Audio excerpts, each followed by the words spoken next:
High viewers, ఈరోజు ఆంధ్రప్రదేశ్ స్కూళ్ళకు సంబంధించి గురువులు దట్ మీన్స్ టీచర్లు ఏదైతే చేస్తున్నారో టీచర్కి ఇప్పుడు ఏదైతే అప్లై అవుతుందో ఇక మీద స్టూడెంట్స్ కూడా అదే అప్లై. ఏ రకంగా? థంబ్ ఇంప్రెషన్ లేదా ఐరిష్. అప్పుడు ఇంకేమైంది? పిల్లలు ఎంతమంది స్కూల్స్కి వచ్చారు, ఈరోజు ఎవరు వచ్చారు ఎవరు రాలేదు మొత్తం నోటెడ్. ఎందుకు? నిన్నటి వరకు జగన్మోహన్ రెడ్డి అమ్మఒడి కానీ ఇప్పుడున్నట్టు తల్లికి వందనంలో కానీ స్కూళ్ళు యాజమాన్యం ఇంట్లో పేరెంట్స్ అంతా కలగలిపి వచ్చినా రాకపోయినా హాజరు వేయటం అండ్ తెలిసి తెలియకుండానే ఎందుకులే వీడిని ఇబ్బంది పెడతామని చెప్పేసి కొంతమంది హాజరయ్యటం ఇలా ఏవో చేస్తా పోతా ఉన్నారు. పిల్లలు కూడా ఏం కాదులే హాజరేస్తాడులే, ఏం కాదులేమో ఈరోజు అంటూ ఇంకొంతమంది.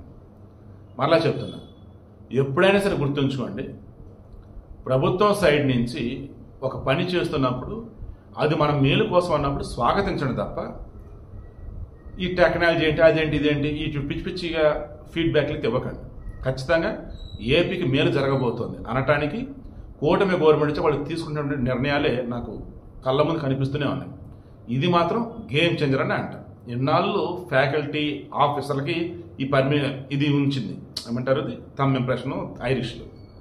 ఇప్పుడు అదే ఇది ఆ డిజిటల్ అటెండెన్స్ అన్నది పిల్లలకి వచ్చేసింది, త్వరలో రాబోతుంది. ఐఎమ్ షూర్ ఇక డ్రాప్అవుట్స్ తగ్గుతారు, కరెక్ట్గా డైలీ స్కూల్కి వస్తారు.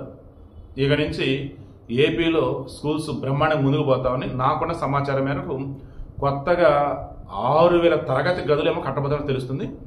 దీని కూడా 2,400 కోట్లు కూడా శాంక్షన్ చెప్పేసి అంటున్నారు. లైక్ ఎలాగంటే జగన్మోహన్ రెడ్డి హయాంలో నాడు నేడు స్టార్ట్ చేశారు తప్ప కొన్ని చోట్ల హడావుడిగా రంగులేశారు ఉన్నాడికి. కట్టడాలన్నప్పుడు కొన్ని స్టార్ట్ చేశారు, చాలా తక్కువ వెళ్ళి చాలా వాటికి మధ్యలో ఆగిపోయింది. ఇప్పుడు అవన్నీ కంప్లీట్ చేయాలన్నట్టు లోకేష్ కదా విద్యాశాఖ మంత్రి, దానితో ఈ శాఖని చాలా ప్రతిష్టాత్మకంగా తీసుకున్నాడు.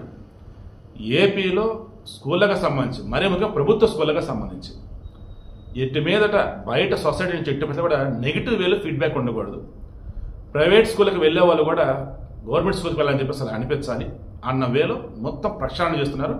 నాకైతే చాలా సంతోషం అయితే ఉంది.